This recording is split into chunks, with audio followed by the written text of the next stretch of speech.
चलो ठीक है, शुरू करते हैं। Next, nature of limited liability partnership. अगर आप लिमिटेड लायबिलिटी पार्टनरशिप के नेचर की बात करते हो तो क्या क्या चीज़ें इंपॉर्टेंट है। सबसे पहला कहते हैं limited liability partnership is a body corporate. Body corporate का मतलब है ये एक तौर पर कंपनी ही है, यस और नो। ये एक तरीके से क्या है, कंपनी ही है, यस और नो।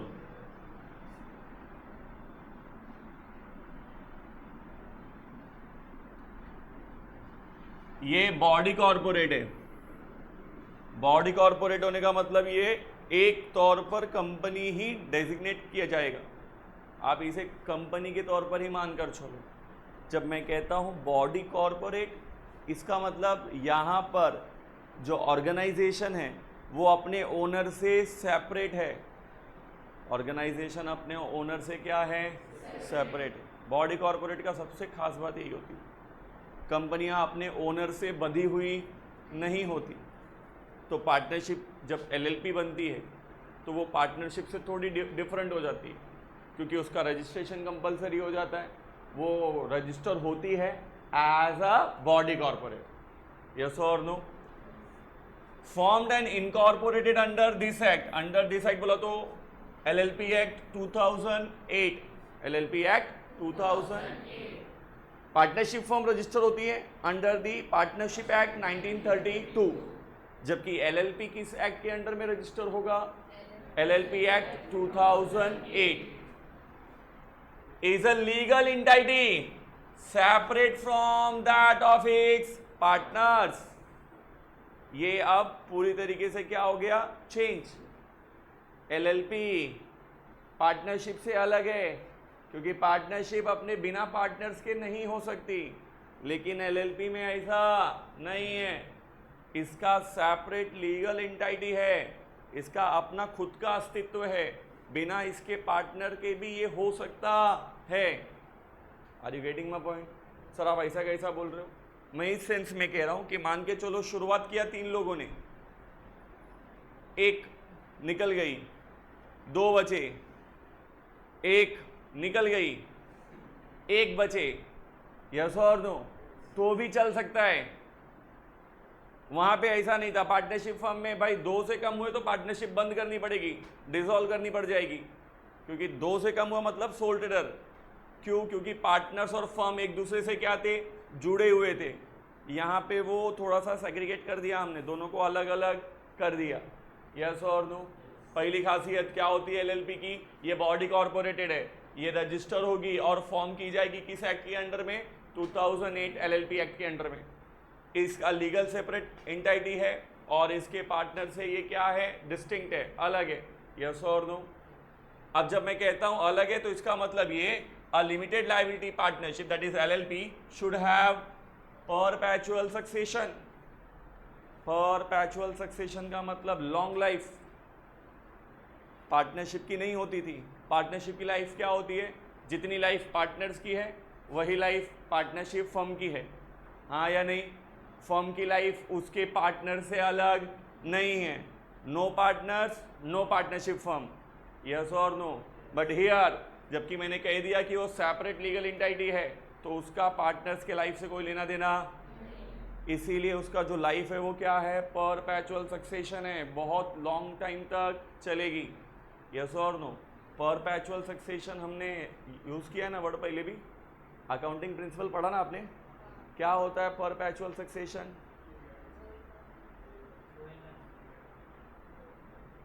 एक क्वेश्चन का आंसर दूसरा क्वेश्चन नहीं हो सकता, तो क्या होता है going concern?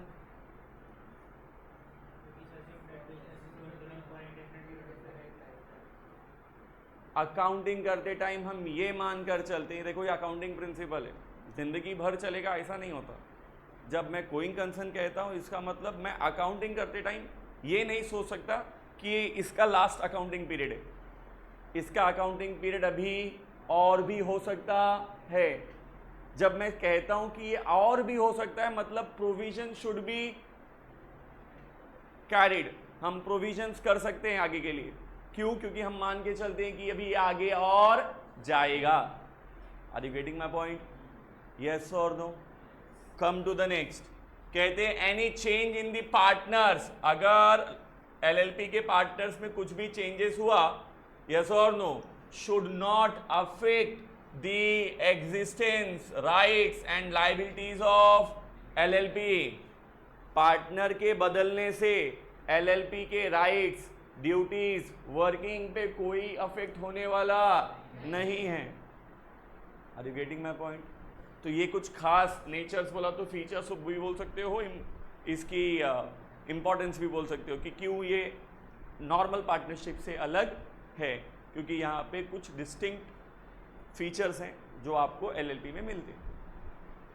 Next, non applicability of Indian partnership act 1932। LLP अगर आपने बना ली, limited liability partnership, sir partnership word दिख रहा है अच्छा है, लेकिन पार्टनरशिप वर्ड से इसका कोई लेना देना, आप पार्टनरशिप का सेंस ये नहीं ले सकते कि इस पे पार्टनरशिप एक्ट 1932 अप्लाई होगा, नहीं, उसके एक भी क्लॉज यहाँ पे अप्लीकेबल नहीं होंगे। पार्टनरशिप एक्ट के एक भी क्लॉज यहाँ पे applicable. Are you getting my point? तो सर आप ऐसा बता क्यों रहे हो? बता इसलिए रहो क्योंकि जब अपन अकाउंटिंग शुरू करेंगे तो हम शुरुआत पार्टनरशिप से ही करेंगे, लेकिन इस चैप्टर का एंड एलएलपी पे होगा। Are you getting my point? Sometime partnership को एक समय के बाद हम बॉडी कॉर्पोरेट में कन्वर्ट करना चाहते तो पार्टनरशिप को एलएलपी में कन्वर्ट कर दिया जाता है। यस और no? It is a same process like converting a partnership firm into the joint stock company. जैसे एक फर्म को कंपनियां बनाया जाता है, वैसे एक फर्म को एलएलपी भी बनाया जाता है। तो सिर्फ नाम नहीं बदलता, उनका पूरा वर्किंग फॉर्मेट ही चेंज हो जाता है। अब सबसे इंपॉर्टेंट, एलएलपी का सबसे खास बात, एलएलपी में सबसे इंपॉर्टेंट पॉइंट होता है उसका डेजिग्नेटेड पार्टनर। कौन होता है? देखो क्या है कि किसी भी ऑर्गेनाइजेशन में, किसी भी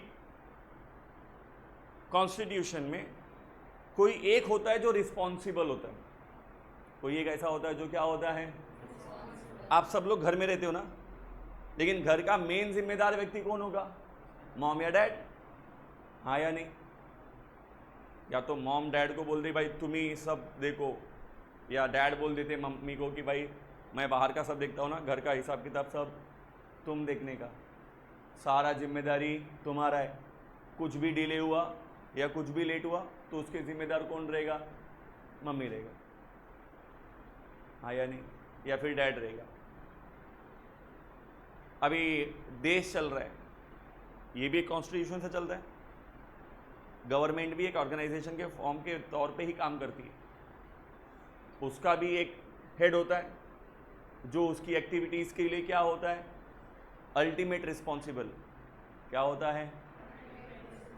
तो एलएलपी में मैंने क्या किया, यहाँ पे अच्छी अच्छी बातें तो बता दी कि पार्टनर्स की लायबिलिटी लिमिटेड होगी, उनके कामों से एलएलपी पे कोई इफेक्ट होने वाला।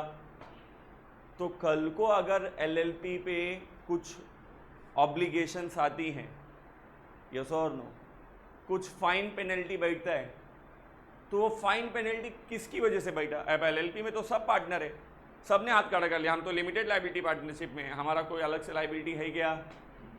तो किसी एक व्यक्ति को तो जिम्मेदार होना होगा ना, यस और नो?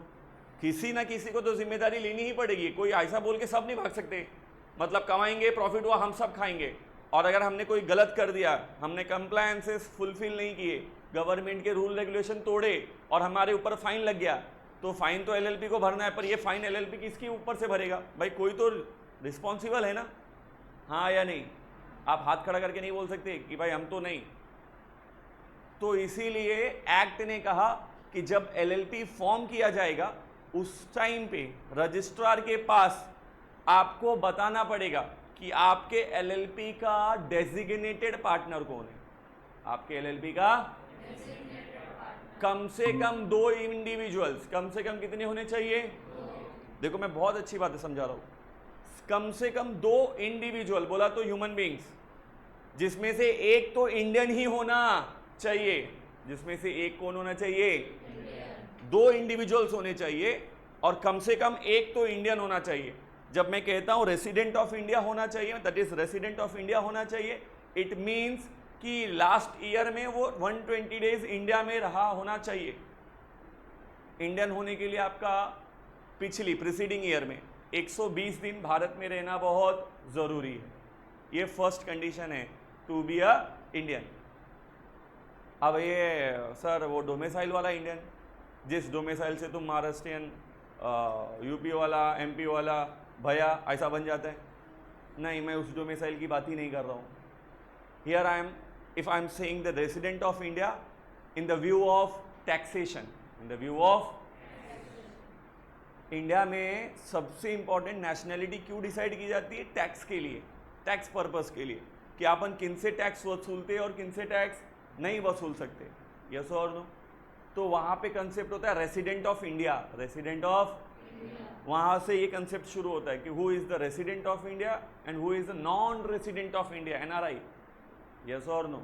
फिर ordinary resident, non ordinary resident, it's a different concept. But जब मैं कह रहा हूँ कि resident of India, it's from the IT act. IT act बोला तो इनकम टैक्स एक्ट, और इनकम टैक्स एक्ट का बेसिक क्या कहता है कि इंडियन होने के लिए आपका प्रीसीडिंग ईयर में कम से कम कितना दिन यहाँ पे रहना ज़रूरी है? 120 डेज। अगर आप 120 दिन भारत में हो मतलब आप भारतीय हो, यस और नो। और आपको सभी लोगों की तरह पैसा भरना पड़ेगा। हमारी देश पूरे विश्व में टैक्स वसूली में सबसे आगे, हम टैक्स के लिए ही जाने जाते हैं। इंडिया में हर चीज़ पे क्या है, दुनिया में कहीं पे भी आप जाओगे ना, आपको उतना टेंशन नहीं मिलेगा जितना इंडिया में। हम हर चीज़ पे टैक्स वसूलते। Are you getting my point? तो इसीलिए एक्ट उतना स्ट्रॉन्ग किया है कि भाई 120 दिन रह गया तू इंडियन है, यस और नो। क्यों? क्योंकि हमको तेरे से क्या लेने का है? टैक्स लेने का है। Are you getting my point? तो ठीक है, कम टू द पॉइंट। तो सर आप ये इंडिविजुअल वर्ड क्यों बोले? पहला क्वेश्चन ये होना चाहिए, सर दो इंडिविजुअल आपने बोला, तो क्यों इंडिविजुअल? क्यों? क्योंकि एलएलपी बनाने के लिए पर्सन की जरूरत है। Any person become partner of LLP. When I am saying the person, person may be a individual और आर्टिफिशियल, दैट इज नेचुरल और artificial. Sometimes some of the corporates comes together to form a LLP.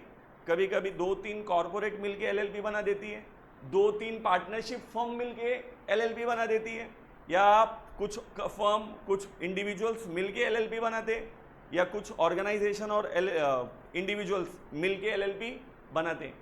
तो LLP के partner कौन हो सकते हैं? कोई भी हो सकता है, कंपनी भी हो सकती है, आदमी भी हो सकता है, इंडिविजुअल, हाँ या नहीं, कोई पार्टनरशिप फर्म भी हो सकती है। तो अगर डेजिग्नेटेड पार्टनर की बात आएगी तो डेजिग्नेटेड पार्टनर तो इंडिविजुअल होना चाहिए। कौन होना चाहिए? ध्यान से सुनो, कौन होना चाहिए? अब इसने मेरे से क्वेश्चन पूछा कि सर मान के चलो, लेट एज्यूम कि ये दो कंपनियां हैं, एक्स लिमिटेड और वाई लिमिटेड, और दोनों ने किसी काम के लिए एक एलएलपी बनाई, दैट इज इन दोनों ने मिलके एलएलपी बनाई, हाँ या नहीं? अब यहाँ पे दोनों ही पार्टनर कॉर्पोरेटेड है, कोई इंडिविजुअल है ही, तब उनका डेजिग्नेटेड पार्टनर कौन होगा? इस केस में जहाँ पे सारे पार्टनर आर्टिफिशियल ही हैं, तो उन आर्टिफिशियल पार्टनर्स का, जो आर्टिफिशियल पर्सन है, उनका जो नॉमिनी होगा वो कोई ना कोई इंडिविजुअल ही होगा, यस और नो। वो नॉमिनी क्या बनाया जाएगा? Designated partner. Are you getting my point? इसकी एक कंपनी है एक्स लिमिटेड, इसकी एक कंपनी है वाई लिमिटेड, एक्स और वाई लिमिटेड ने मिलके बनाया एलएलपी, यस और नो, हाँ या नहीं? तो जब डेजिग्नेटेड पार्टनर की बारी आएगी तो ये अपने कंपनी की नॉमिनी है और वो अपने कंपनी का नॉमिनी है, दोनों को इस कंपनी, इस फर्म का क्या बनाया जाएगा? एलएलपी का डेजिग्नेटेड पार्टनर। समझ में आ रहा है मैं क्या कह रहा हूँ, हाँ या नहीं? डायरेक्टली अगर इंडिविजुअल इन्वॉल्व है तो इंडिविजुअल डेजिग्नेटेड पार्टनर हो सकता है, अगर डायरेक्टली वो इन्वॉल्व नहीं है तो इनडायरेक्टली जो नॉमिनी होंगे उनको डेजिग्नेटेड पार्टनर आप बना सकते हो।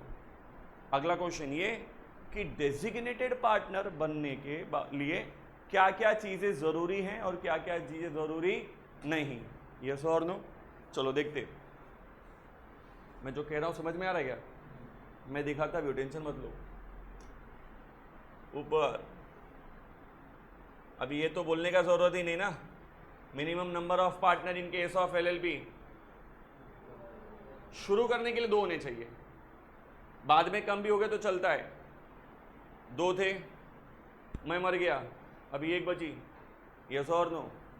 अब अगर वो अकेले है और 6 महीने से ज़्यादा उसने अगर बिजनेस अकेले ने चला लिया, यस और नो, तो उसके बाद जो भी एक्टिविटी या लाइबिलिटी क्रिएट होगी वो सब लाइबिलिटी उसी की मानी जाएगी। क्यों? क्योंकि अब वो अकेली ही रह गई ना। यस और no? Are you getting my point? ये सर्कमस्टेंसेस कब आते हैं? जब एलएलपी में मिनिमम नंबर से भी कम हो जाता है, मिनिमम 2 होने चाहिए, उससे भी कम हो गया तो ये स्पेशल क्लॉज है, हाँ या नहीं? यहाँ पे फिर रिस्पॉन्सिबिलिटी एलएलपी के कंधे से निकल के किसके कंधे पे आ जाती है? उस अकेले व्यक्ति के जो उसको चला रहा है। Are you getting my point? Sir क्यों उसके कंधे पे आ गए? उसने क्या गुनाह किया है? गुनाह उसने ये किया है कि उसने एलएलपी को कैरी करवाया। जब पार्टनर ही ख़त्म हो रहे थे, तुम मालूम पड़ गया अकेले हो, तो उसे बंद कर देना चाहिए था। अगर फिर भी आप जिद चलाकर अपने एलएलपी को चला रहे हो, उस ऑर्गेनाइजेशन को चला रहे हो, तो उसके सोल रिस्पॉन्सिबल कौन हो? यस और no? Are you getting my point? नहीं समझा? पक्का? ठीक है। हाँ, अच्छा, पार्टनर के लिए काबिलियत क्या होनी चाहिए? ये तो इस देश में सबसे अच्छी बात है, वो आदमी अनसाउंड माइंड नहीं होना मांगता है। अनसाउंड माइंड का मतलब क्या होता है? पागल बोल रहे मेरे को? उस आदमी के बाद अरे अरे अरे किधर गया ये तकनीक? हाँ, मैं क्या ढूंढ रहा था, इधर क्या पेन? सही बोला।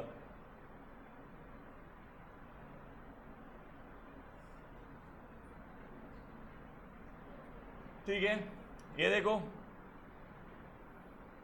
जिसे कोर्ट ने कहा हो कि ये पागल है, तुम नहीं, ऐसा नहीं, अभी हम 2 दोस्त थे, ये मेरे को रोज येड़ा येड़ा बोलती थी, मतलब मैं थोड़ी येड़ा है। मैं येड़ा कब होएगा? जब कोर्ट कहेगी कि मैं अनसाउंड माइंड पर्सन है, मतलब मैं माइंडली कैपेबल नहीं है चीज़ों को नॉर्मली समझने और समझाने के, that person is called as unsound mind person. तो पहला ज्यूरिडिक्शंस में ये डिसाइड हो गया हो, कोर्ट ने बोल दिया हो कि फाइंडिंग्स आई है कि भाई ये पागल है। ऐसा कोई पागल व्यक्ति को आप एलएलपी का पार्टनर नहीं बना सकते। दूसरा कौन नहीं हो सकता? जो खुद को क्या साबित कर चुका है? मैं कंगाल आदमी हूँ, बेगारी लोग एलएलपी का पार्टनर नहीं बन सकते। यस और नो? तीसरा वो जिसको अप्लाई किया गया, एडजेक्टेड का मतलब है जिसके ऊपर केस चल रहा है कि भाई ये इंसॉल्वेंट है, लोग उसके पीछे साबित करने के पड़े कि ये इंसॉल्वेंट है, झूठ बोल रहा है लोगों से, इसकी लायबिलिटी ज़्यादा है और इसका एसेट क्या है, और वो कोर्ट में केस अभी भी क्या है? पेंडिंग। क्या है? यस और नो? एप्लीकेशन अभी क्या है? पेंडिंग। ऐसा व्यक्ति भी पार्टनर नहीं बन सकता। इन सिंपल वर्ड, एक साफ सुथरा व्यक्ति, दिमागी तौर पर नॉर्मल और थोड़े से जेब में पैसे होने मांगते, हीज एसेट्स, हीज और हर कोई भी हो, यस और नो? एसेट्स क्या होने चाहिए? More than it's liability, yes और नो? हीज और हर लाइबिलिटी। ठीक है, कम से कम कितने पार्टनर होने चाहिए? एटलीस्ट, हाँ या नहीं? और फिर मैंने जो कहा था अब वो यहाँ पे आ गया, if at any time the member of partner of limited liability partnership is reduced below 2, below 2 का मतलब, अब 2 के नीचे तो एक ही होता है ना, अरे 2 से कम कितना होता है? इसमें कुछ बोलने वाला है? 1.5 हो गए। ऐसा नहीं होता, 1। अगर 2 से नीचे हो गए, the limited liability partnership carrying on business for more than 1 हो गया, और बिजनेस अभी भी कितना महीना चलती रह गया? 6 महीना, हाँ या नहीं? अगर 2 से कम हो गए, लीस्ट 2 होने चाहिए, 2 से कम हो गए, तो कम होने के बाद अगर 6 महीना निकल गया, तब क्या हो जाएगा? सारा रिस्पॉन्सिबिलिटी ट्रांसफर हो जाएगा, लाइबिलिटीज क्या हो जाएगा? ट्रांसफर। किस पर्सन पे? उस पे जो अकेले उस एलएलपी को चला रहा है।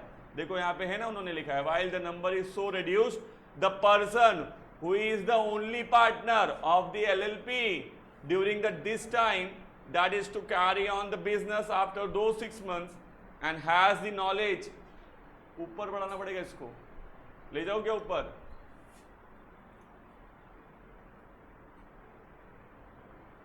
Of the fact that is carrying on the business with him alone, वो ये पिछले 6 महीने से अकेले चला रहा है और उसको मालूम है ये बात कि वो इस बिजनेस को अकेला ही हैंडल कर रहा है।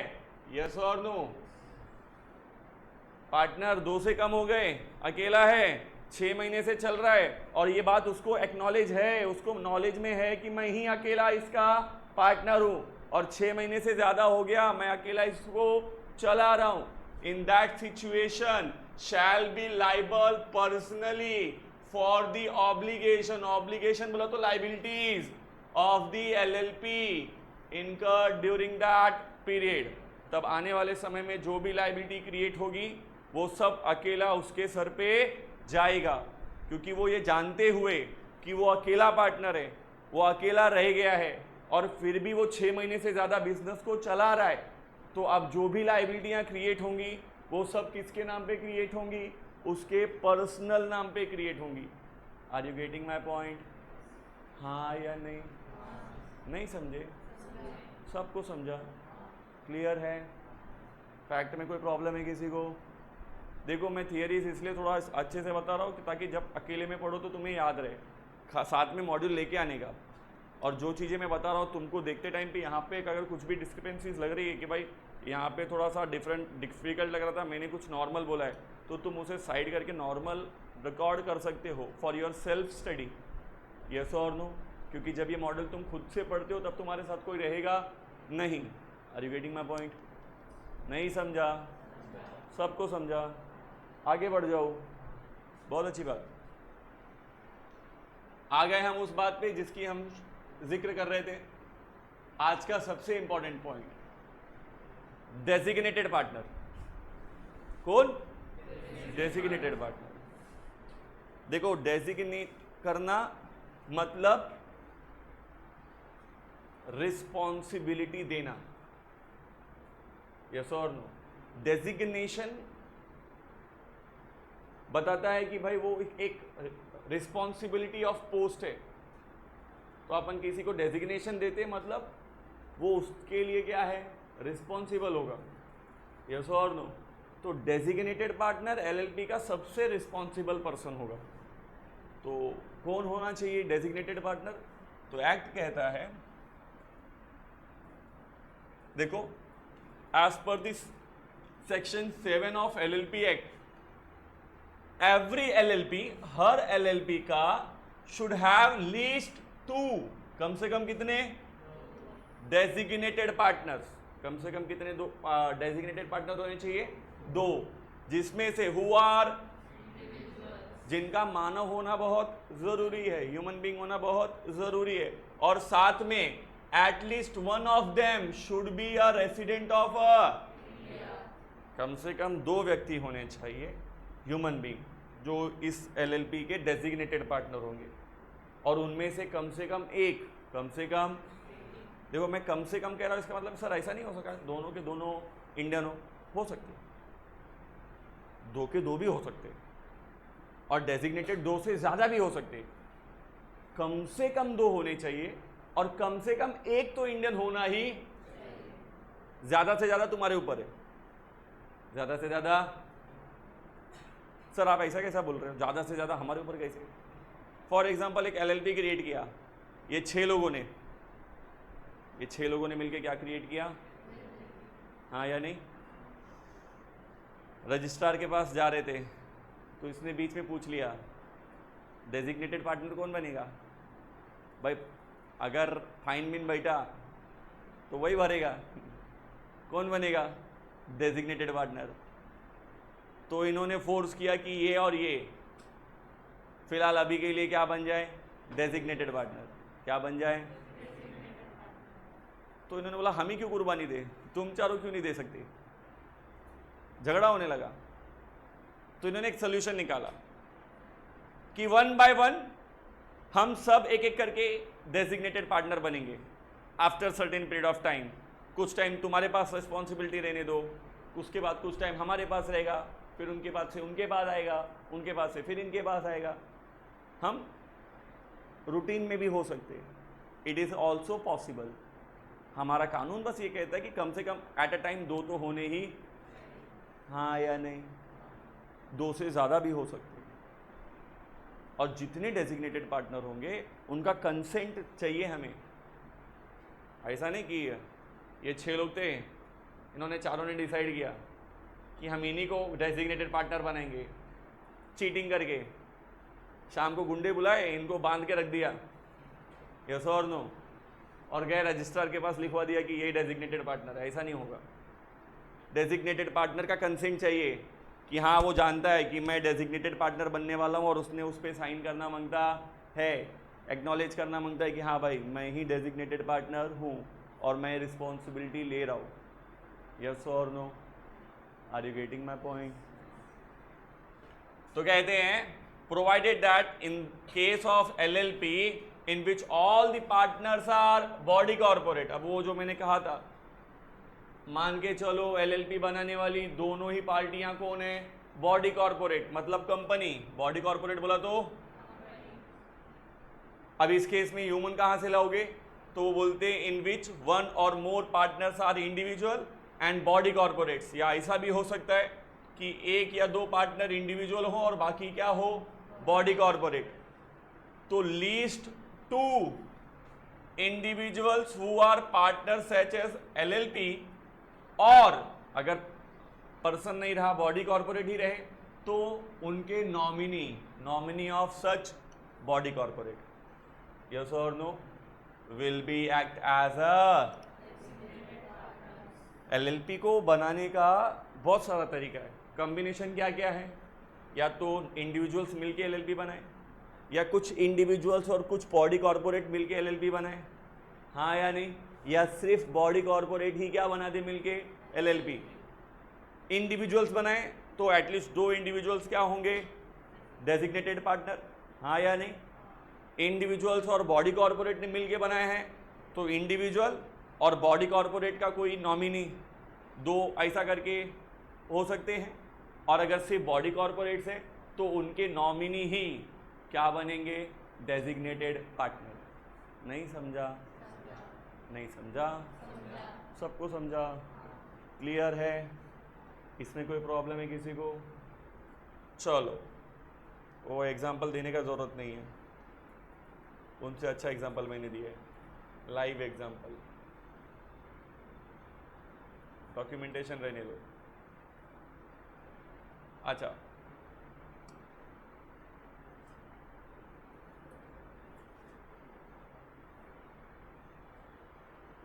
इस LLP एक्ट के कुछ प्रोविजंस, अरे छोड़ना भाई, अरे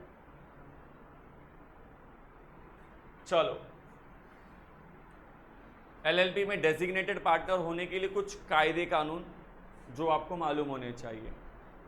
सबसे पहला बोलते इफ द इनकॉर्पोरेशन डॉक्यूमेंट, जब आप इनकॉर्पोरेट करने के लिए रजिस्ट्रार के पास गए रजिस्ट्रेशन कराने के लिए LLP का, तो उस डॉक्यूमेंट्स में अगर ऐसा कुछ लिखा है that specifies who are the designated partners, अगर आपने पहले से डिसाइड किया है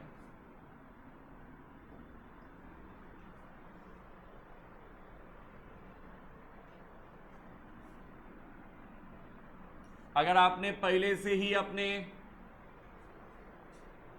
डॉक्यूमेंट्स में स्पेसिफाई करना होगा कि आपका डेजिग्नेटेड पार्टनर कौन है इनकॉर्पोरेशन के टाइम पे, यस और no, such person should be designated partner on.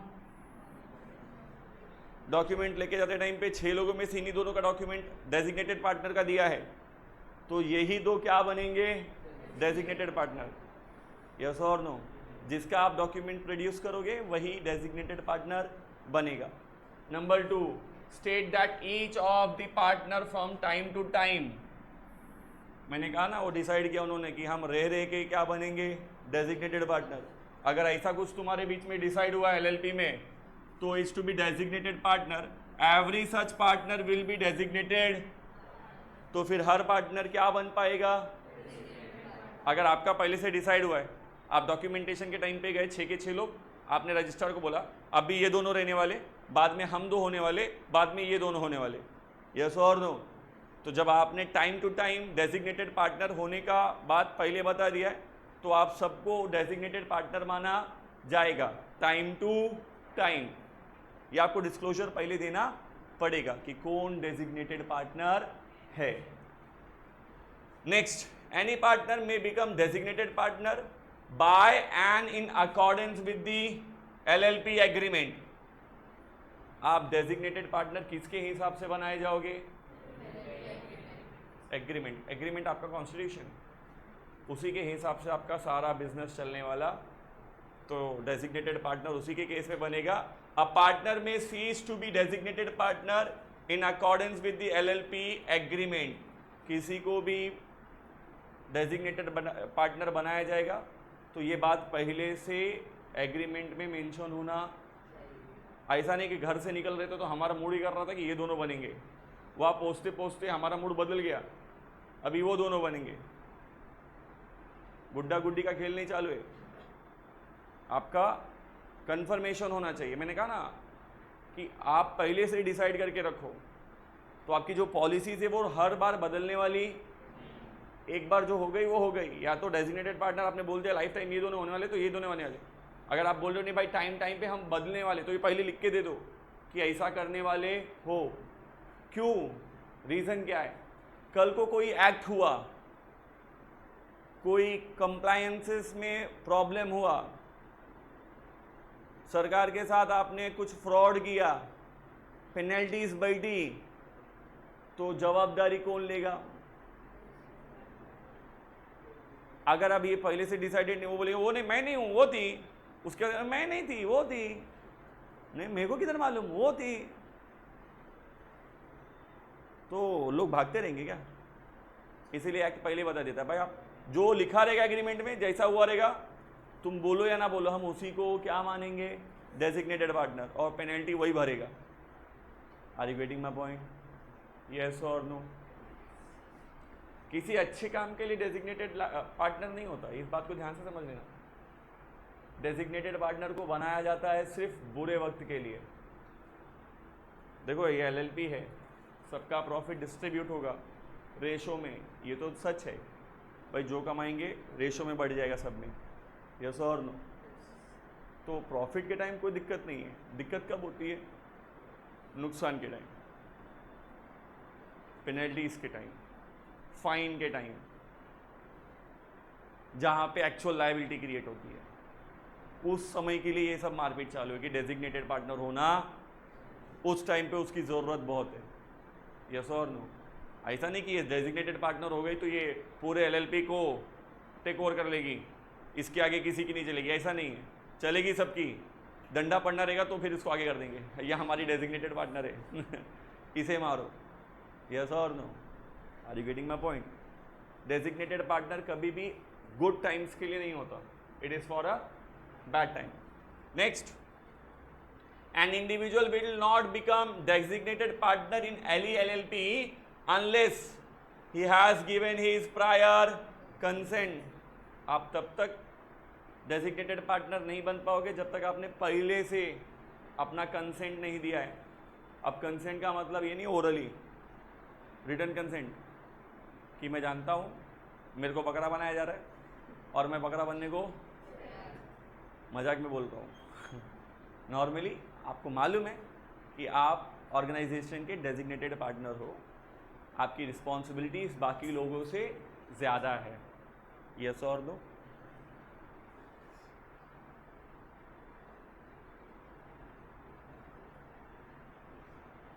Every limited liability partnership should file with their registrar. आपको अपने रजिस्ट्रार के पास जमा करना पड़ेगा particulars of every individual who has to given his consent। जिन जिन लोगों ने अपना कंसेंट दिया है कि हम भी बनना चाहते हैं डेजिग्नेटेड पार्टनर, या हम फ्यूचर में बनेंगे डेजिग्नेटेड पार्टनर, आपको उनकी जानकारी किसको देनी पड़ेगी? रजिस्ट्रार को। किसको देनी पड़ेगी? यस और no? As a designated partner जो बनने वाले हैं, and form and manner as may prescribed with in 30 days of his appointment. ये मजेदार बात है, जितने लोग बनने वाले हैं सबका प्रायर क्या चाहिए, कंसेंट चाहिए। अच्छा सर 6 लोगों ने मिलकर शुरू किया एलएलपी और बाद में ये 4 जन जुड़े, बाद में ये 4 लोग जुड़ गए और इनमें से भी 2 लोग चाहते हैं कि वो क्या बने, डेजिग्नेटेड पार्टनर, यस और नो। तो जब ये जुड़ गए, एडमिट हो गए, पार्टनर बन गए, फिर इन्होंने बोला हमको भी डेजिग्नेटेड पार्टनर होना है, यस और नो, हो गए डेजिग्नेटेड पार्टनर। तो आपने कंपनी अपने एलएलपी की मीटिंग में डिसाइड कर लिया कि चलो इनको भी डेजिग्नेटेड पार्टनर बनाएंगे। तो जब आपने इनको अपॉइंट किया एज ए डेजिग्नेटेड पार्टनर, उस दिन से लेकर 30 दिन के अंदर आपको जाके रजिस्ट्रार को बताना है कि अब ये भी हमारे डेजिग्नेटेड पार्टनर हैं और उनकी जानकारी रजिस्ट्रार को देनी है, यस और नो। जिनको आप प्रायर अप्रूवल ले रहे हो उनका तो प्रायर अप्रूवल लेना है। इन केस कोई न्यू एडमिशन हुआ और उसको भी डेजिग्नेटेड बना रहे हो तो फिर अब after appointment with in 30 days you have to be submit their information to the registrar as a consent of designated partner कि ये भी एक डेजिग्नेटेड पार्टनर बनना चाहता था और बनाया गया है। नहीं समझा?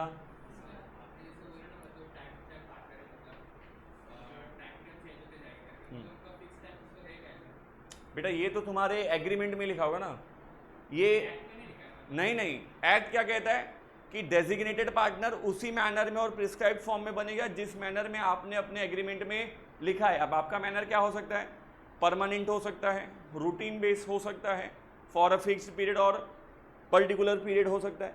तो वो आपके एग्रीमेंट में जैसा लिखा है वैसा ही हो सकता है।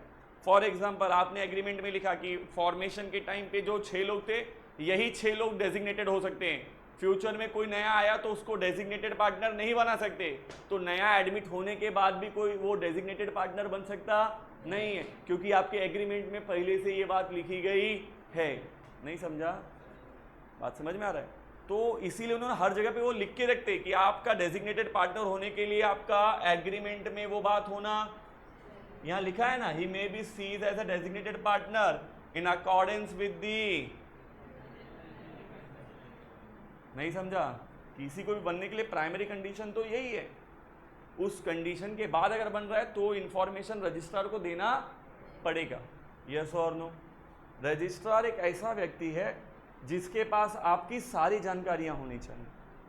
जॉइंट स्टॉक कंपनी में ऐसा ही होता है, कंपनियों की सारी जानकारी किसके पास होती है, रजिस्ट्रार के पास, आरओसी के पास। वैसे ही एलएलपी की सारी जानकारी उसके रजिस्ट्रार के पास होनी चाहिए। नहीं समझा? आगे बढ़ू।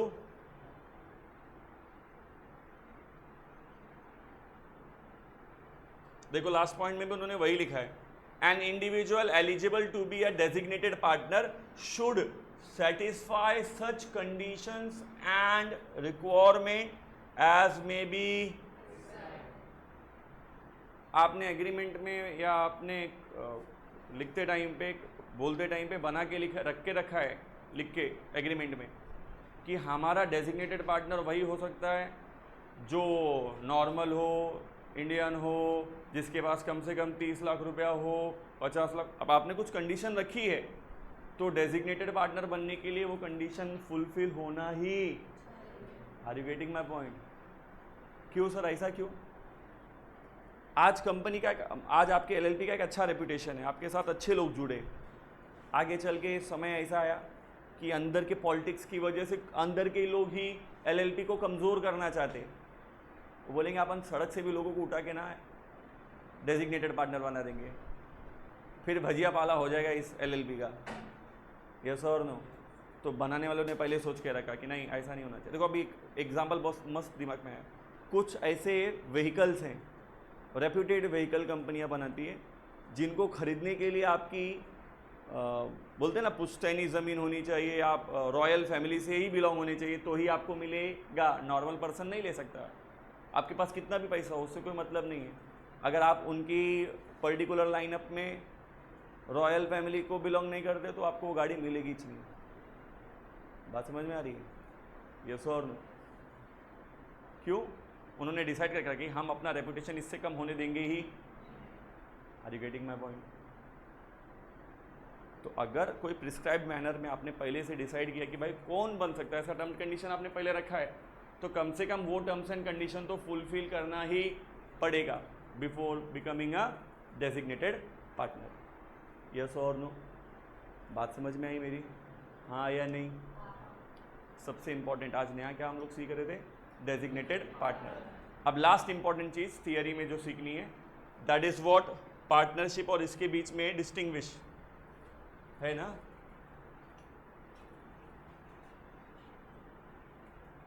मैं तुमको लायबिलिटी ये तो बताया ही नहीं ना, बताया हूँ, शॉर्टकट में एक्सप्लेन कर देता हूँ। ये देखो डेजिग्नेटेड पार्टनर की लायबिलिटी क्या होगी?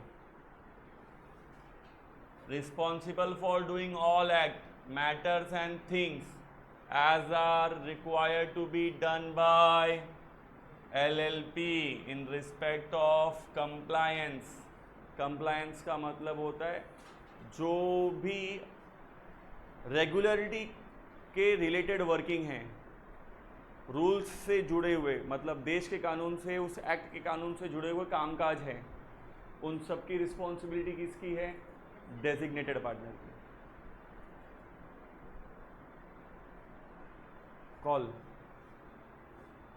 मैं तो यही, मुझे तो नहीं करना है, जाओ करना है, जाओ जाओ।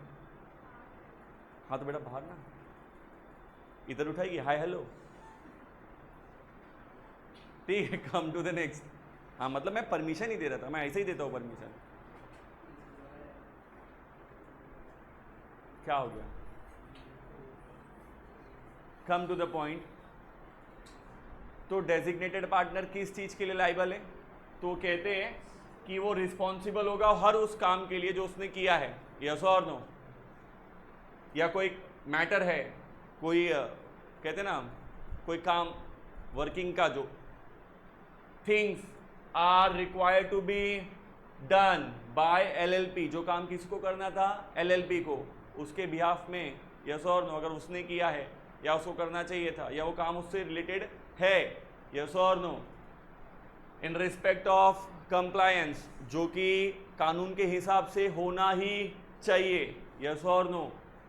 वो उसके लिए क्या होगा? Responsible for the provision of this act. Yes और नो?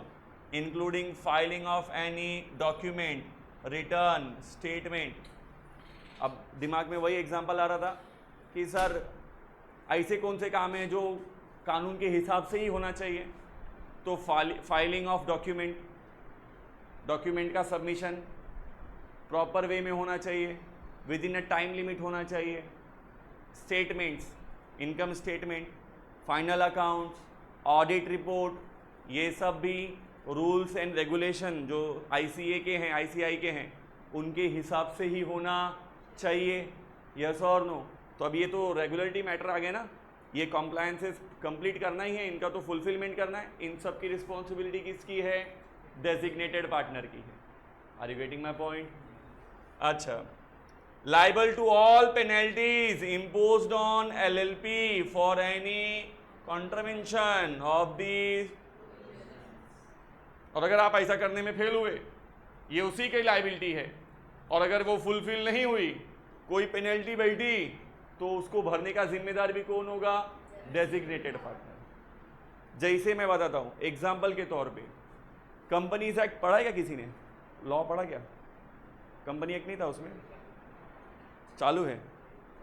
चालू नहीं हुआ ना, ठीक है। जॉइंट स्टॉक कंपनियों में एक बात बताता हूं, जॉइंट स्टॉक कंपनियों में क्या होता है, अगर कंपनी ने फाइलिंग में कुछ गलती की, जैसे कि एनुअल रिपोर्ट 18 महीने के अंदर ऑडिटेड रिपोर्ट सबमिट होनी चाहिए, नहीं सबमिट हुई सेबी के पास, रजिस्ट्रार के पास और स्टॉक एक्सचेंज में, तो फाइन बैठाती है सरकार। फाइन बैठा तो फाइन कौन भरेगा? कंपनी एक आर्टिफिशियल पर्सन है, कंपनी अपने जेब से नहीं भरेगी, क्योंकि कंपनी की कोई गलती नहीं हो तो आर्टिफिशियल पर्सन, वो खुद थोड़ी नहीं चल सकती है, कंपनी के रिप्रेजेंटेटिव चलते हैं। और कंपनी को रिप्रेजेंट कौन करता है? बोर्ड, उसके चीफ एग्जीक्यूटिव ऑफिसर, उसका सेक्रेटरी, ये जो की मैनेजरियल पर्सन होते हैं ना, इन्हीं के ऊपर फाइन लगता है। बोर्ड के हर मेंबर को 10-10 लाख का फाइन बिठाया है। अभी फॉर एग्जांपल पतंजलि का केस, मेरे दिमाग में एकदम मस्त एग्जांपल आया अभी, देखो पतंजलि का केस, भ्रामक एडवर्टीजमेंट ना, मिसगाइड कर रहे थे, हाई कोर्ट ने उठा के, सुप्रीम कोर्ट में केस था, हाई कोर्ट ने एक ऑर्डर दिया कि भाई ये सुन नहीं रहे, सुप्रीम कोर्ट में मामला आया, सुप्रीम कोर्ट ने माफ़ी के लिए बोला, और जब सुप्रीम कोर्ट एक्टिव हुई तब जाके उधर उत्तराखंड की सरकार को याद आया कि अरे यार ये तो गलत हो रहा था, तो उन्होंने क्या किया, बोलते नहीं क्या कि 10 लोग लिख रहे थे, एक पीछे से आया, उसने क्या किया, गाइड से लिखने लगा ताकि सर को दिखाओ मैंने ही सबसे पहले लिखा। सर ने पकड़ लिया उसको गाइड से पकड़ लिखते हुए, सुप्रीम कोर्ट ने पकड़ लिया उन लोग को। ये केस 2 साल से चल रहा है, 5 साल से, तब तो तुम्हारा आंख नहीं खोला। आज तुम उठ के सडनली उठ के आए कि अभी उनका 14 प्रोडक्ट हमने बंद कर दिया है, ये लोग गलत एडवर्टाइजमेंट कर रहा था, हाँ सर आप सही बोल रहे हैं, ये गलत कर रहे थे, हमने बंद कर दिया। तो सुप्रीम कोर्ट में पागल है क्या? 5 साल से जब भी तुम्हारे पास ये फाइल पड़ी थी तब तुम क्या कर रहे थे? 1.5 जाने बनते हो, 1 लाख रुपया। लाइसेंसिंग अथॉरिटी का जो डायरेक्टर है, डायरेक्टर को बोला तू 1 लाख रुपया अभी भरेगा जुर्माना। आए थे वाहवाही लेने, 1 लाख रुपया दे के गए, यस और नो? क्यों? कोर्ट ने बोला इतना टाइम से सो रहे थे क्या? Are you getting my point? तो अथॉरिटी ने, फाइन अथॉरिटी के ऊपर 1 लाख है, पर भरेगा कौन? जो डेजिग्नेटेड है, बोर्ड, यस और नो? कंपनियां फाइन की जाती तो कंपनियों पर फाइन का मतलब होता है कंपनी का जो परफॉर्मिंग ऑफिसर है वो भरेगा, क्योंकि गलती उसकी है। ये रूल आगे पढ़ो तो बहुत मजा आएगा। मतलब हर व्यक्ति काम करने वाले की रिस्पॉन्सिबिलिटी होती है, अगर उसने नहीं किया तो उसके ऊपर फाइन बैठेगा। बैंक है, बैंक ने गलत ट्रांजैक्शन किया तो बैंक को पेनल्टी भरनी पड़ी, तो बैंक को पेनल्टी कैसा वसूलता है? जितने भी उसके वर्किंग मेंबर्स हैं नीचे के, इसमें कितने लोग थे, इंटरनल ऑडिट होएगा और सबके सैलरी में से कटेगा। भाई ऊपर वाले ने अपनी जेब से भरा है तो नीचे वाले की जेब से भी लेगा, यस और नो?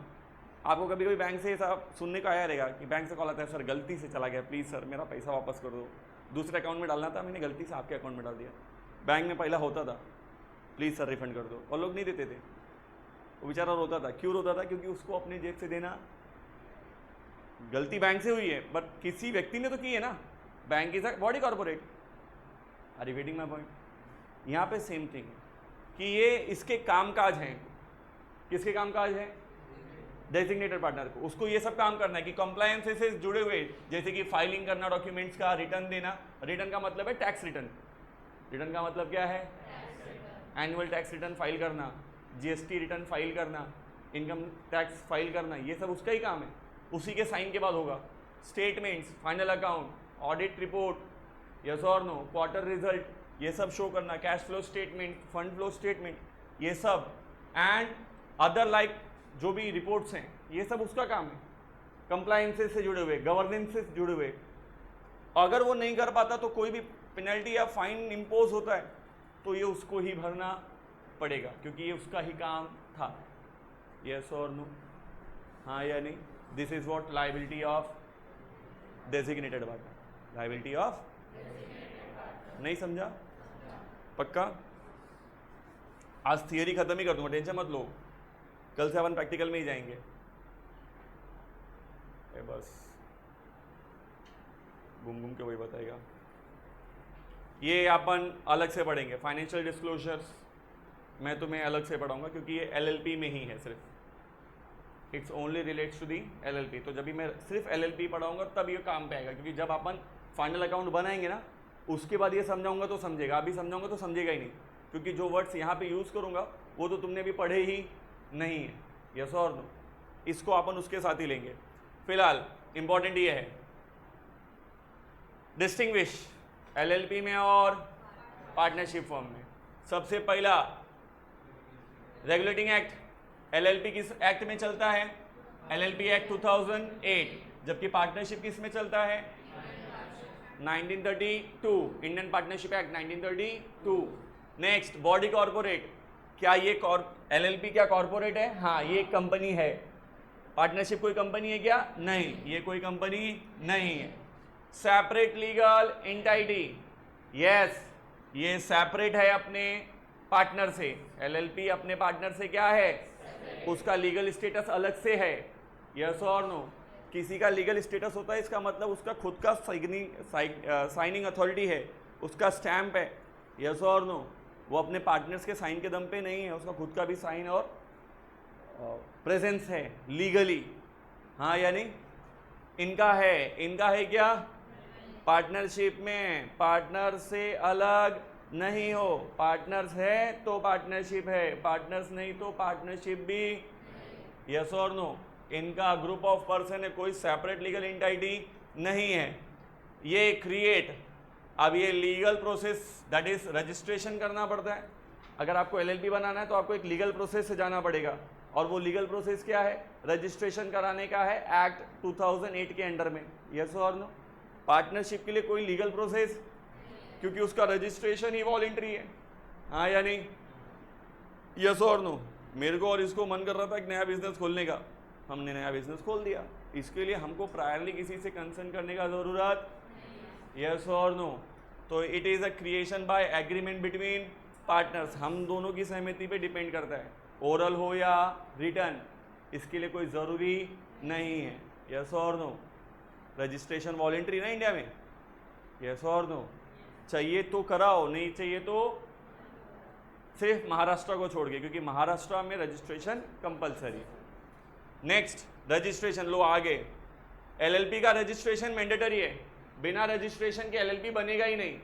लेकिन इन इंडिया आप पार्टनरशिप विदाउट रजिस्ट्रेशन भी कर सकते हो, वॉलेंट्री है, चाहिए तो करवाओ, नहीं चाहिए तो स्टेट ऑफ महाराष्ट्र को छोड़ के, स्टेट ऑफ महाराष्ट्र को, हाँ या नहीं? चल भाई, अभी वो तुम लोग सोचते रहेंगे कि सर वो यहाँ पे ये लिखा है, registration is voluntary, only the registered partnership firm can sue the third party. मतलब क्या होता है मैं बताता हूँ। रजिस्ट्रेशन करने से क्या होता है, आप अगर रजिस्टर कर लिए, इसका मतलब ये है कि पार्टनर तो हैं, हम भी एक पार्टी है, that is firm is also a party. Maharashtra में लीगलिटी ये कहते हैं कि भाई हमारे यहाँ फाइनेंशियल ट्रांजेक्शन बहुत हाई होते हैं, इसीलिए हम पार्टनरशिप को कंपलसरी रजिस्टर करवाते हैं ताकि वो भी एक पार्टी हो। Are you getting my point? Are you getting my point? LLP में तो कंपलसरी करवाना ही है, क्योंकि हम मानते ही चाहिए कि फर्म और पार्टनर एक दूसरे से अलग है। Are you getting my point? तो थर्ड पार्टी के बेस पे उसे खड़ा किया जा सके, इसलिए रजिस्ट्रेशन ज़रूरी होता है। फिलहाल वो आपका कंसेंट नहीं है, आपका सिर्फ कंसेंट यहाँ पे अगर डिस्टिंग्विश का है तो आप यही लिखोगे कि इसका registration compulsory under the act 2008, ये वॉलेंट्री है, ये क्या है? Next, perpetual succession. Of course partner की मौत, पागल होने से, कंगाल होने से, भाग जाने से एलएलपी पे कोई असर पड़ने वाला, जबकि पार्टनरशिप पे इसका डायरेक्ट असर पड़ेगा, यस और नो? चल भाई, ऊपर ऊपर ऊपर इन दी एयर नहीं। नेम, एलएलपी को अपने नाम के आखिर में एलएलपी वर्ड यूज करना पड़ेगा। जैसे कंपनियों को, पब्लिक कंपनी है तो लिमिटेड, और प्राइवेट कंपनी है तो प्राइवेट लिमिटेड लिखना कंपलसरी है, वैसे एलएलपी को अपने लास्ट में क्या लिखना पड़ेगा? एलएलपी। वर्ल्ड में इसे एलएलसी लिखते हैं, इंडिया में एलएलपी लिखते हैं, बाहर क्या लिखते हैं? Limited liability corporation, LLC. India में इसको लिमिटेड लायबिलिटी पार्टनरशिप, एलएलपी लिखते हैं, यस और नो? एलएलपी लिखते हैं। यहाँ पे ऐसा कोई गाइडेंस नहीं है, कोई रूल्स रिस्ट्रिक्शन नहीं, आप जो चाहिए वो लिखो, यस और no? Are you getting my point? कुछ लोग ब्रदर्स करके लिख देते हैं, ब्रोस लिखते ना, हाँ या नहीं? या कुछ लोग क्या लिखते हैं? Messrs something something and company, ऐसा लिखते हैं। या कुछ लोग क्या लिखते हैं? एंड एसोसिएट्स, यस और नो? तो ऐसा कोई प्रॉपर गाइडेंस नहीं है कि यही लिखना चाहिए। पार्टनरशिप फर्म में आप कुछ भी लिख सकते हो। एलएलपी में आपको कंपलसरी एलएलपी लिखना पड़ेगा। Liability, liability of each partner is limited. कितना लिमिटेड है? Extend to the agreed contribution, yes और नो? सबकी लायबिलिटी क्या है? कितनी लिमिटेड है? जितनी आपने कैपिटल कंट्रीब्यूशन की है उतनी ही, जितना आपने और एलएलपी को कैपिटल दिया है उतना ही आपका लायबिलिटी भी था। आपको अब घर से कुछ भरने का जरूरत, accept in the case of fraud, accept in the case of, पकड़े गए कि आप पर्सनली फ्रॉड में इन्वॉल्व थे, तब तो आपके जेब से भरना पड़ेगा, उसके लिए एलएलपी जिम्मेदार। फॉर एग्जाम्पल ये सब ने मिलके एलएलपी बनाया है, एलएलपी अच्छा काम कर रही है, मछली बेचता हूँ ना, फिश एक्सपोर्ट इंपोर्ट का काम है, उस काम के लिए इन्होंने एलएलपी बनाया, नीरज फिशिंग एलएलपी, बरोबर है। और मेरी आड़ में ये लोग गोलमाल कर रहे, फिश के अंदर पुड़िया डाल के, यस और नो, ये एलएलपी के कंसेंट में नहीं है। कंपनी को, एलएलपी को ये बात मालूम नहीं कि ये मेरे पीछे क्या कर रहे, ड्रग सप्लाई कर रहे हैं, पकड़ लिए गए। और बाद में पता चला कि ये एलएलपी के रिकॉर्ड में था ही, और इसके बारे में एलएलपी को पता नहीं, सिर्फ 2 पार्टनर है इसे जो शैतानी कर रहे थे, तो ये फ्रॉड में सिर्फ वो 2 पकड़े गए, पर्सनल लाइबिलिटी है। बोल भाई क्या हो गया, ऐसा हाथ पकड़ के उसको ऐसा हिला के पूछ ले, थोड़ा थोड़ा ऐसा ऐसा कर रहा है, डर मत, मैं कुछ नहीं कहूँगा, तुझे टेंशन मत ले, मैं मेरे आगे भूकंप आ जाए, मेरा काम जब तक खत्म नहीं होता, अब इधर से पत्थर गिरते रहेंगे तो भी मैं बचाएगा नहीं तुमको, मैं पढ़ाता रहेगा जब तक मेरा टॉपिक कवर नहीं हो जाता, हो जाएगा उसके बाद मैं जरूर बचाएगा। कम टू द पॉइंट, किसी फ्रॉड एक्टिविटी में अगर पार्टनर्स जो एलएलपी के हैं अगर वो पकड़े जाते हैं, उस केस में एलएलपी उसके लिए जिम्मेदार, उसी तरीके से जिस तरीके से गलती अगर एलएलपी की है तो उसके लिए पार्टनर्स जिम्मेदार। लिमिटेड लाइबिलिटी पार्टनरशिप का कंसेंट यही था ना, इनकी एक्स्ट्रा लाइबिलिटी क्रिएट हुई तो उनके घर से वसूली नहीं जाएगी, तो सेम वे मेरा लाइबिलिटी ही नहीं है, उनका खुद का पर्सनल लाइबिलिटी है, यस और नो। पार्टनर भले वो एलएलपी के हैं पर उन्होंने अपने पर्सनल पावर में कुछ फ्रॉड या गलत काम किया है, चीटिंग की है, उसकी लाइबिलिटी उनकी खुद की है, उसमें एलएलपी को हिस्सेदार नहीं। समझ में आया? एग्जाम्पल के तौर पर, एक एग्जाम्पल के तौर पे बात कर रहा हूँ, एग्जाम्पल के तौर पर, एग्जैक्टली नहीं है, ऐसा रियलिस्टिक नहीं मान के चलना। हम सबको मालूम है रॉयल चैलेंजर्स या रॉयल चैलेंजर बैंगलोर किसकी टीम है, क्या है, हाँ, लेकिन विजय माल्या पे केस है, रॉयल चैलेंजर्स पे हम सबको मालूम है विजय माल्या का एक ही लड़का है, सिद्धार्थ माल्या, बाप के मरने के बाद पूरी प्रॉपर्टी उसी को जाएगी। हम जानते हैं उसका बाप लुटेरा है, पैसा लेके भागा है, गिल्टी है, फिर भी हम उसके बेटे को नहीं पकड़ सकते क्योंकि बेटा बाप के गुनाहों के लिए जिम्मेदार। सेम वे एलएलपी में भी है, आपने अपने पर्सनल कैपेसिटी में कुछ किया है, उसके लिए एलएलपी जिम्मेदार नहीं। समझा? सबको समझा? पक्का? नेक्स्ट, उधर पे आप जिम्मेदार हो सीधे सीधे, यस और नो। अगर फर्म की गलती है, मतलब फर्म की गलती किसकी गलती मानी जाती है, यस और नो, क्योंकि फर्म पार्टनर से अलग है ही। चलो come to the next, mutual agency.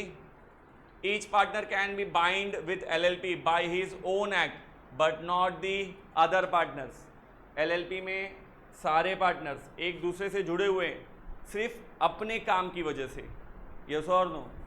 वो जिम्मेदार हैं सिर्फ अपने रोल के, किसी दूसरे के रोल के, यस और नो।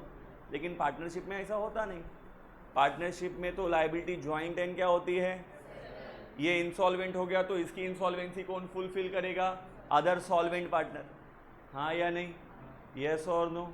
वहाँ पे ऐसा नहीं है, देखो यहाँ पे लिखा है each partner can bind the firm as well as other partner by his own act. मैं कुछ करूँगा तो उससे मैं भी जुड़ा हूँ और मेरा फर्म भी जुड़ा है, हाँ या नहीं।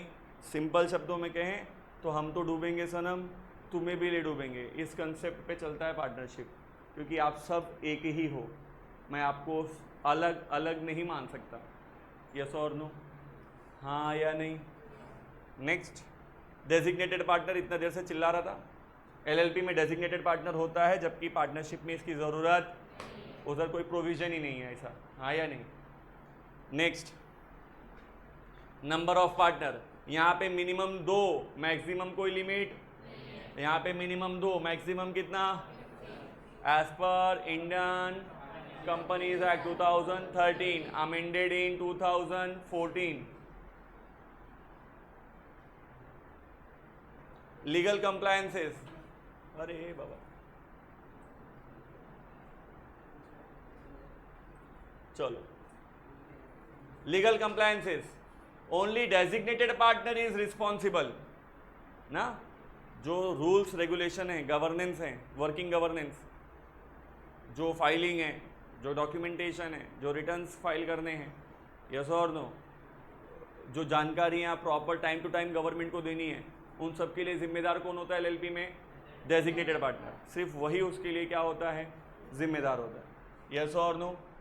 जबकि पार्टनरशिप में सारे पार्टनर्स जॉइंटली इसके लिए क्या होते हैं? रिस्पॉन्सिबल होते हैं। ऐसा नहीं भाई गवर्नमेंट को आपको टैक्स भरना था, टैक्स चोरी में पकड़े गए, यस और नो, तो फाइन लगेगा तो तीनों पार्टनर पे लगेगा। कोई एक नहीं बोल सकता अरे सर मैं स्लीपिंग पार्टनर हूँ, मैंने सिर्फ पैसा दिया था, मैं इधर काम करने नहीं आता था, वो उससे कोई मतलब, ये पार्टनरशिप है भाई, प्रॉफिट होता तो लेने आता ना। हाँ, तो अभी टैक्स भरने को आया है, पेनल्टी है, साथ में भरना पड़ेगा, तू भी भरेगा, क्योंकि सबके पीछे का खेल एक ही है। एक एग्जांपल समझ लो, सब हमेशा याद रहेगा। लायबिलिटी जॉइंट एंड, तू नहीं भरेगा, चलो आज नहीं भर रहा है, कर्जा भरते भरते वो इंसॉल्वेंट हो गए, अब तो भरेगा ना। कब तक भागेगा? भागना possible. Are you getting my point? तो पार्टनरशिप में सब जॉइंटली क्या होते हैं? रिस्पॉन्सिबल। जबकि एलएलपी, मैंने तो कहा ना, डेजिग्नेटेड पार्टनर बनाया किस लिए जाता है? बुरे वक्त के लिए। देखो बुरा वक्त खड़ा है ना, तो बुरे वक्त में डेजिग्नेटेड पार्टनर रिस्पॉन्सिबल है, बुरे वक्त में सारे पार्टनर रिस्पॉन्सिबल है, यस और नो। Next, foreign partnership. मज़ेदार बात है, मैंने पहले कहा था एलएलपी में फॉरेन पार्टनर हो सकता है, जबकि इंडियन पार्टनरशिप एक्ट इसकी सहमति सारे पार्टनर इंडियन होने चाहिए, यस और नो, हाँ या नहीं।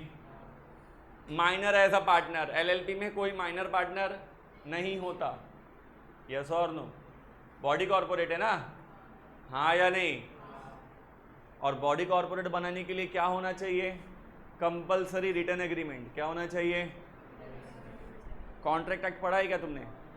पढ़ा है क्या? कच्चा नींबू कॉन्ट्रैक्ट एक्ट के लिए कभी भी एलिजिबल? मोहिरी बीबी का केस सिखाया क्या सर ने? केस लॉ नहीं देखा?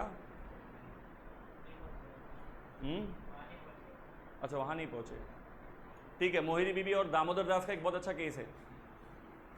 मोहिरी Bibee was a sharp girl, minor थी, अभी मेरे को एकदम एग्जैक्ट एज नहीं आता, वो लॉ वाले बताएंगे मुझे। मैं सेकेंड ईयर लॉ में जब भी पढ़ा था, मतलब बीकॉम जब भी कर रहा था, तब की बात बता रहा हूँ, आज 2024 से 14 साल पहले। Come to the point. तो मोहिरी बीबी ना छोटी बच्ची थी जब उसके माता पिता का देहांत हो गया। पश्चिम बंगाल की कहानी है, भारत के आज़ादी से पहले, बात समझ में आ रही है? तो मोहिरी बीबी के माँ बाप मर गए, वो सड़क पे आ गई, पैसे की गरज थी, तो मोहिरी बीबी के पास वो ज़मीनें थी, उन्होंने वहाँ के ज़मींदार दामोदर दास को वो ज़मीनें ना बहुत सस्ते रेट पे बेच दी। पहली बात तो बच्ची थी तो इतना दिमाग था नहीं, और दूसरी बात ज़रूरत थी, तो दामोदर दास ने लीगली ज़मीन खरीदा, बकाया कॉन्ट्रैक्ट बना, साइन करवाया, भाई मैं तेरे को इतना अमाउंट दे रहा हूँ, तेरी सारी ज़मीन अभी मेरी, साइन करके कॉन्ट्रैक्ट पे पैसा दे दिया, ज़मीन ले लिया। जब मोहिरी बीबी 18 साल की हुई ना, तो उसी को किसी ने समझाया कि अरे तभी तू बच्ची थी, केस कर, पूरा ज़मीन मिल जाएगा। और मोहिरी बीबी ने केस कर दिया, किसके ऊपर? दामोदर दास के ऊपर। किसने मेरी ज़मीन गैर कानूनी तौर से मेरे से हड़प ली। केस कोर्ट में गया, दामोदर दास बोला देखो मैं लीगली, मेरे पास कागज़ है, इसने साइन किया था। तो मोहिरी बीबी बोली तब मैं 13 साल की थी। तो क्या हुआ? तो कोर्ट ने बोला कि भाई कानून 18 सेंचुरी का ना, 18 समथिंग कुछ तो है, इंडियन कॉन्ट्रैक्ट एक्ट 1872 ना, इंडियन, हाँ, तो 1872 का एक्ट ये कहता है कि minor is not eligible for any contract. तो तूने क्या कॉन्ट्रैक्ट एक्ट नहीं पढ़ा था क्या? दामोदर साथ मुंह दिख रहा था, मेरे को, मेरे पर मैंने तो पैसा दिया था, तो क्या हुआ? बच्चे के साथ कच्चा नींबू, कच्चे नींबू के साथ क्या मजाक। दामोदर को कुछ पैसा रिफंड मिला, उल्टा उसको मोहिनी बीबी को क्या देना पड़ा, रेंट। जमीन तो वापस किया ही, इतने साल जो जमीन यूज किया था उसका रेंट भी भरा उसने। बात समझ में आ रही है? अरे भाई हड़प ली थी ना, उस कानूनी तौर पे तो तूने हड़प ली ना फिर। यस और no? Are you getting my point? तो एग्रीमेंट के लिए बच्चा लाइबल है ही, एलिजिबल नहीं है।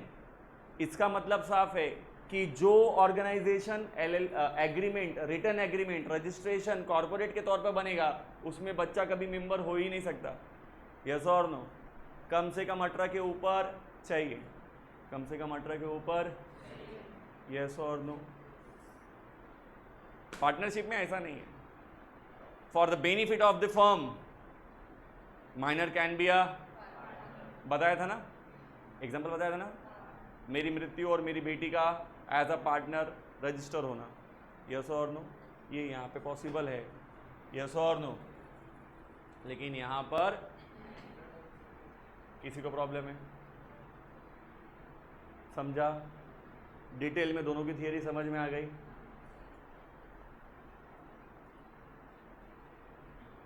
चल भाई चल, धीरे धीरे चलता है, मेरे को तो दूसरा ही टेंशन है। चलो आ जाते हैं अब हमारे मेन टॉपिक पे जिनसे हम शुरू करने वाले हैं, पार्टनरशिप। यार मैं 12th की शुरुआत में भी पढ़ाया था, जितने लोग थे उनको मालूम है, मैंने पार्टनरशिप डीड में क्या क्या होना चाहिए लिखा के दिया था। तभी भी उस दिन ये सोच के लिखाया था कि आगे ज़रूरत पड़ेगी। जिन लोगों ने 12th में नहीं देखा था वो अभी यहाँ से वापस से शुरू करके देखते हैं। आप जब पार्टनरशिप की शुरुआत करते हो तो partnership is a result of agreement, it may be oral और रिटर्न। यस और नो? तो पार्टनरशिप में अगर रिटर्न एग्रीमेंट हुआ तो उसे हम क्या कहते हैं, पार्टनरशिप डीड। क्या कहते हैं? तो एक अच्छे पार्टनरशिप डीड में क्या क्या होना चाहिए? नहीं बनाने वाले नहीं बनाते, अगर बनाओगे तो अच्छे से पार्टनरशिप डीड क्या होना चाहिए वो बात अपन डिस्कस कर रहे हैं। एक पार्टनरशिप डीड में क्या क्या होना चाहिए? सबसे पहले क्या होना चाहिए? अरे कैसे चलता है ये, name of the firm and partners, कि भाई फर्म का नाम क्या होगा और उसके पार्टनर्स का क्या क्या नाम है, आपने ये प्रॉपर मेंशन करना चाहिए, डीड में होना चाहिए। Next, commencement and duration of business. Commencement का मतलब है बिजनेस कब से शुरू हो रहा है हमारा और ये कब तक चलेगा। सर ये क्या बात हो गई, कब तक चलेगा? मतलब हो सकता है हमारा पार्टनरशिप का ऑब्जेक्ट कोई एक फिक्स्ड पीरियड ऑफ टाइम हो, या एक फिक्स्ड हमारा एम है, ये ऑब्जेक्ट कंप्लीट हो गया फर्म को हम डिसॉल्व कर देंगे। फॉर एग्जांपल हमें एक शिप बनानी है, तो जिस दिन शिप तैयार हो जाएगी हमारा पार्टनरशिप खत्म। हाँ या नहीं? तो कोई एक वर्किंग हो सकती है, कोई फिक्स्ड टाइम पीरियड हो सकता है, जो भी है वो भी आपको बताना पड़ेगा कि काम कब से शुरू होगा और कब तक चलेगा। यस और नो? नेक्स्ट आपको बताना पड़ेगा amount of capital contributed bye, कि हर पार्टनर ने कितना कितना कैपिटल कंट्रीब्यूट किया है, ये भी डीड में होना चाहिए। Amount to be allowed to each partner as a drawing at the time of such drawing, कोई भी पार्टनर एक समय पर कितना पैसा विड्रॉ कर सकता है, लिमिटेशन लिख देनी चाहिए। क्यों सर? अरे हमारा पार्टनरशिप है, हम जब चाहिए जैसा चाहिए उतना निकाल लेंगे, ऐसा नहीं। ऐसा हुआ तो क्या होगा, पार्टनर्स के बीच में रेस हो जाएगी पैसा निकालने की, तो बिजनेस चलेगा नहीं, ख़त्म ही हो जाएगा। लोग लिमिटेशन इसलिए लगा देते ताकि क्या हो, एक लेवल तक लोग जा सके। अच्छा तुमने कभी सोचा है क्या कि पार्टनरशिप में इंटरेस्ट ऑन कैपिटल और इंटरेस्ट ऑन ड्राइंग क्यों होता है? होता है ये तो जानते हो ना, 12वीं पढ़े ना सब? मेरे को बताओ इंटरेस्ट ऑन कैपिटल क्यों कैलकुलेट करते हैं? ये सब जानते हैं कि एक्ट कहता है कि इंटरेस्ट ऑन कैपिटल ये एथिक्स के खिलाफ है, फिर भी इंटरेस्ट ऑन कैपिटल और इंटरेस्ट ऑन ड्राइंग जैसे कंसेप्ट हैं पार्टनरशिप में, क्यों है?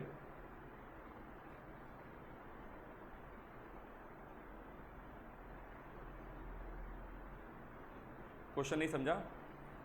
अगेन मैं बताता हूं, इंटरेस्ट ऑन कैपिटल क्या है?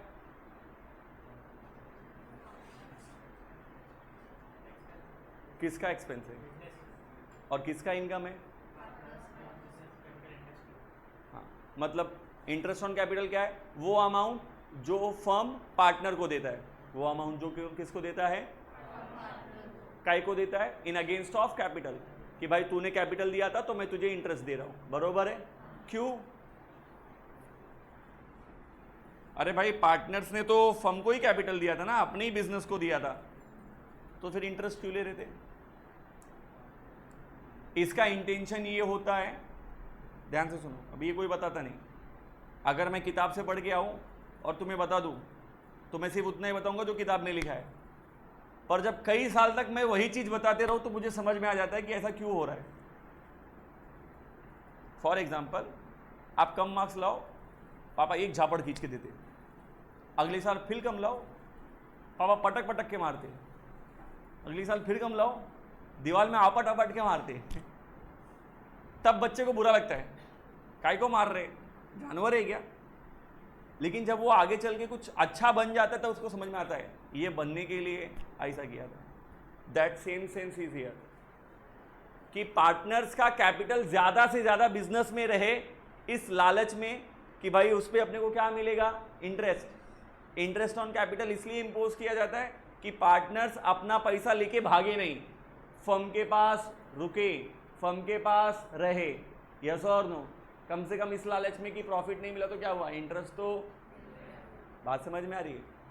Same sense interest on drawing का भी है। अगर मैंने ड्राइंग पे कोई इंटरेस्ट नहीं लगाया तो लोग रोज ड्राइंग करेंगे, तब तक करेंगे जब तक कैपिटल खत्म नहीं हो जाता।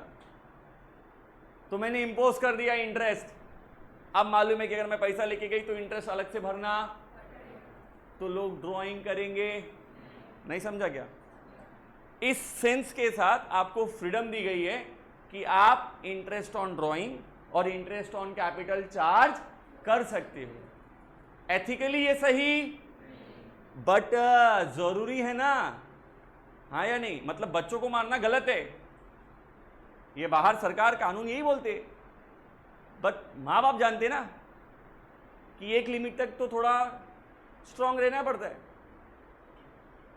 लगता है तो उस दुनिया में जा रहा है। चलिए next, the ratio in which profit and losses are to be, that is what profit sharing deed में होना चाहिए। Whether a partner will be allowed to draw any, that is simple salary और रेम्यूनरेशन ऑफ पार्टनर। अगर कोई active partner है, काम कर रहा है, तो उसको कितनी सैलरी या कितना मिलेगा, कमीशन, रेम्यूनरेशन पहले से डिसाइड होना, एग्रीमेंट में होना चाहिए अगर देना चाहते हो।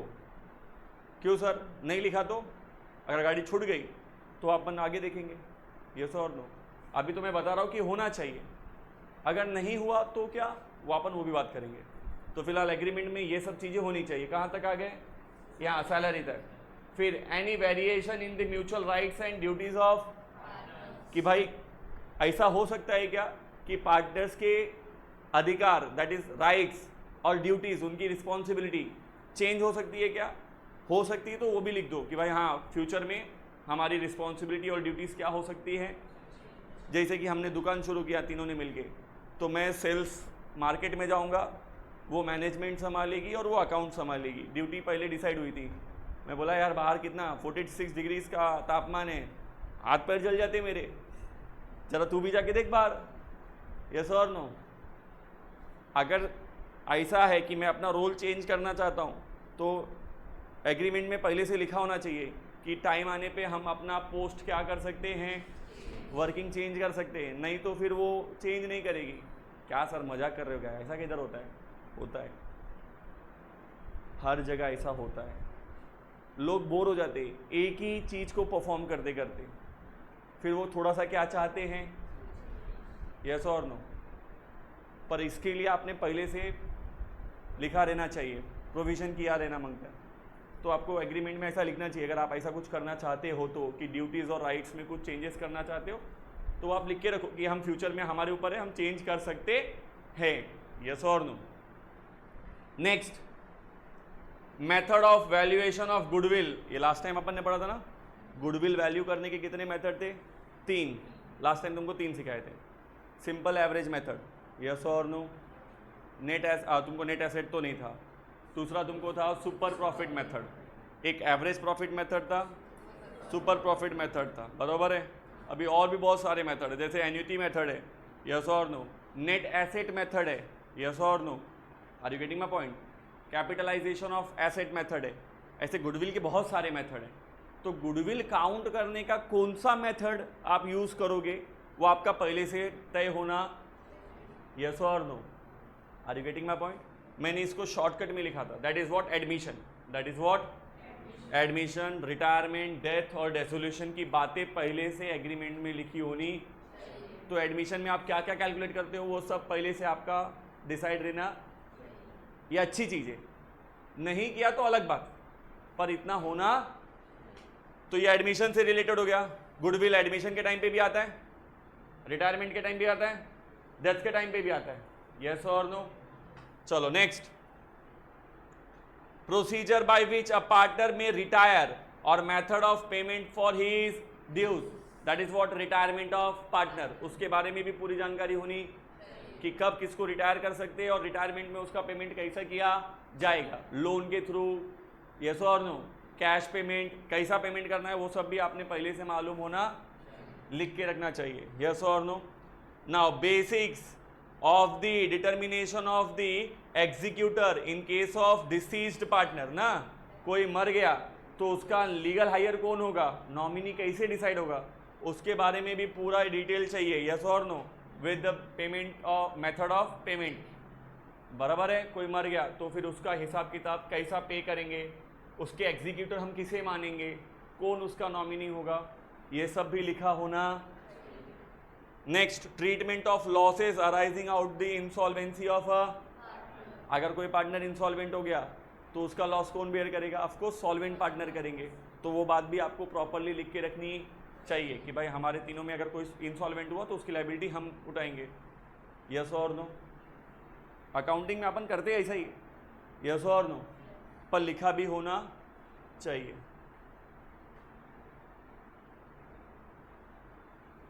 Procedure to be allowed for the settlement of disputes among, कल को हमारे बीच में झगड़े हो गए तो झगड़े का निपटारा कैसा होगा उसके लिए भी लिखा होना। आज अच्छे वादे, यस और नो, कि भाई अपन साथ में बिजनेस करेंगे, प्रॉफिट लॉस कमाएंगे। फिर उसने पूछा सर अगर समझो कल को मेरा और आपका झगड़ा हो गया तो ठीक है, फिर सेटलमेंट का तरीका ये है कि हम या तो बिजनेस बंद कर देंगे, जो भी करना है, यस और नो। अभी डिसाइड करना पड़ेगा कि कल को अगर झगड़ा हुआ तो क्या ऑप्शन है हमारे पास। हमारे पास एक ऑप्शन है कि हम बिजनेस बंद कर देंगे, या फिर जिसको निकलना है उसको निकाल देंगे, हाँ या नहीं, यस और नो। क्या होता है ना, मोस्ट ऑफ द टाइम ये बात हजम नहीं होती, कहने को बहुत सिंपल लगती है कि भाई मेरे को नहीं रहने का है, अभी एक भी पैसा इन्वॉल्व नहीं है, इसलिए मेरे को बोलने का मन कर रहा है कि भाई मेरे को तुम्हारे साथ नहीं रहने का, मैं बिजनेस छोड़ के जा रहे हो। लेकिन सोचो ये बिजनेस अगर करोड़ों का हो गया, लाखों करोड़ों का हो गया, और इसके बाद मेरा और इसका झगड़ा हो गया, अब ये क्या सोचेगी, अगर मैं चली गई तो सर को ही फायदा है ना, लाखों करोड़ों के मालिक हो जाएंगे, यस और नो। नहीं नहीं नहीं नहीं नहीं नहीं, मैं पैसा लेके जाने वाली, मैं बिजनेस बंद करवा देगी, इनको इनकी औकात दिखाएगी, यस और no. Are you getting my point? अरे आज हमारे पास कस्टमर ही नहीं है, 100 रुपये कमाते हैं तो 100 रुपये में कौन सा बहुत बड़ा अमीर हो जाऊंगा, छोड़ के जाएगी कोई दिक्कत। लेकिन जब ये 1000 ऑफ करोड़ का एक्टिविटी हो जाएगा तब तो वो छोड़ के जाएगी नहीं ना। झगड़ा हो गया, मैं तो जानबूझ के झगड़ा करूंगा ताकि ये चली जाए, यस और नो, ताकि लाखों करोड़ों मेरे हो जाए। बोले नहीं पागल है, उसको उसकी सहेली ने बताया पागल है क्या, अरे तू समझ 500 करोड़ लेके भी अलग हो गई तो भी सर उस बिजनेस से आगे चल के 1 लाख 2 लाख करोड़ कमाएंगे, क्या बात कर रही है, हाँ फिर अमीर हो जाएंगे। हाँ यार आज मेरे बराबर है, कल मेरे से ज़्यादा, नहीं नहीं नहीं नहीं नहीं नहीं, नहीं। इनको दिखाना पड़ेगा बंद, यस और नो। लेकिन ये अपने मन से नहीं कर सकती। अगर एग्रीमेंट में पहले से लिखा है कि डिस्प्यूट हुआ तो उसका सेटलमेंट एक ही चीज़ से होगा, बिजनेस को बंद करके। अगर ऐसा है तो ऐसा, दूसरा ऑप्शन है तो दूसरा ऑप्शन, यस और no. Are you getting my point? Agreement बस इसलिए बनाया जाता है ताकि आपका फ्यूचर थोड़ा अच्छा हो। Are you getting my point? That's it. हाँ या नहीं? कल हम इसी से शुरू करेंगे और प्रैक्टिकल क्वेश्चन सॉल्व करेंगे साथ में। आज मैंने कहाँ सिखाया कि एग्रीमेंट में क्या क्या होना चाहिए। अब कल हम शुरुआत करेंगे कि अगर इनमें से चीजें नहीं हुई, फॉर एग्जाम्पल एग्रीमेंट बनाया ही नहीं, पार्टनरशिप डीड बनाया ही नहीं, तो क्या बातें होंगी, और उसके हिसाब से अपन केस स्टडी सीखेंगे। 2-3 केसेस लेंगे मॉड्यूल के और सॉल्व करेंगे। बात समझ में आया? कल से अपन जो भी सीखेंगे वो प्रैक्टिकल के साथ। आज अपन ने थियरी लगभग खत्म कर दी। क्लियर है सबको? कोई डाउट है किसी को? पक्का रहेगा तो मेरे को पूछ सकते हो, टेंशन नहीं लेना। Thank you.